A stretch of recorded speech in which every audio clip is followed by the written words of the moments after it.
peur de, on peut le dire, de mettre des vidéos sur YouTube, de montrer mon visage, la peur du jugement certainement, la peur qu'on trouve que c'est ridicule, que mes vidéos ne sont pas assez bien, ou alors qu'est-ce que je fais tout simplement.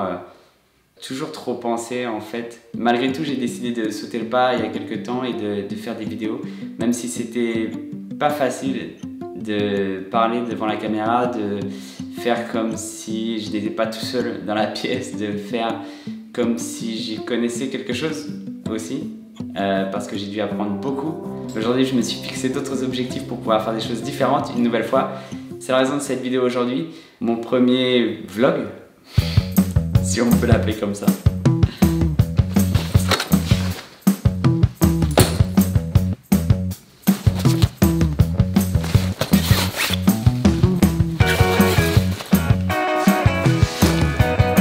Bon, avant tout, le mieux, je pense que c'est que je vous parle un peu de moi. Mais je vous emmène faire un tour.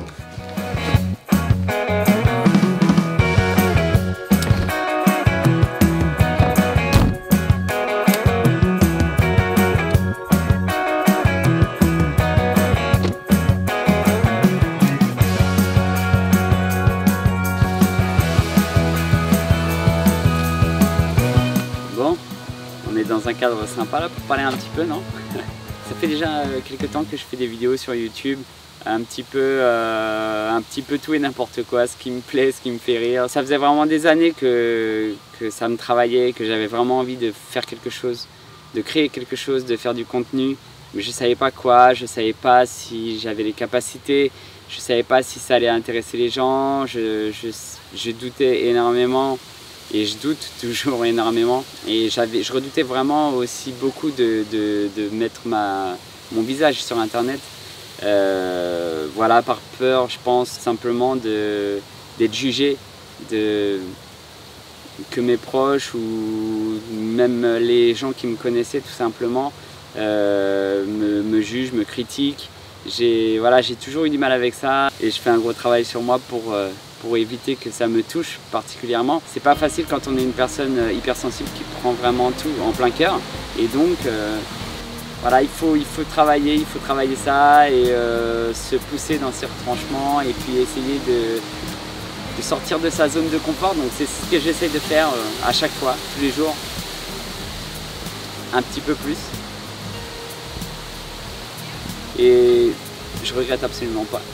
C'est vraiment trop bien. Je voulais faire vraiment quelque chose qui me correspondait et c'est qu'en étant soi-même, en se montrant aux autres, en s'ouvrant aux autres qu'on peut réussir à faire ça en fait.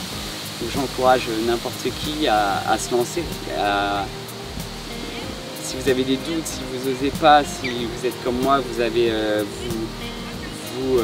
réfléchissez trop, arrêtez de réfléchir et agissez quoi.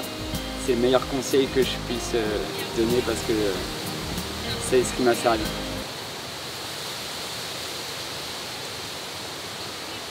Bon bah il y a quelqu'un qui passe donc ça me perturbe un petit peu là, ça me stresse. Ouais, j'ai pas l'habitude. J'espère qu'on n'entend pas trop le vent. Hein. On dirait qu'on entend quand même bien loin. J'ai toujours passé trop de temps à pas être moi-même, à douter toujours trop, tout simplement pour plaire aux autres, pour plaire à tout le monde. Et quand on n'est pas soi-même, ça finit par nous travailler, on finit par être quelqu'un d'autre justement et ne plus être en harmonie avec ce qu'on pense ou ce qu'on est réellement, tout simplement. Donc aujourd'hui, je fais encore un grand pas et wow.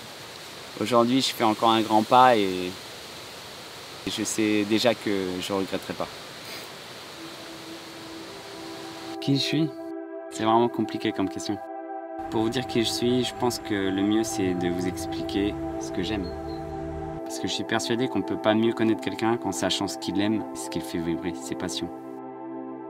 Alors je m'appelle Marc, j'ai 40 ans, j'aime lire, dessiner, jouer aux jeux vidéo, la musique, bien sûr faire des vidéos, cuisiner, fabriquer des choses, les beaux paysages, les endroits où on se sent bien.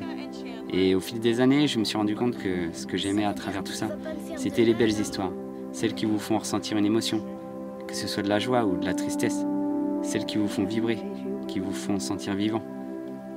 Et aujourd'hui, j'ai envie d'écrire une histoire. Est-ce que vous en ferez partie ?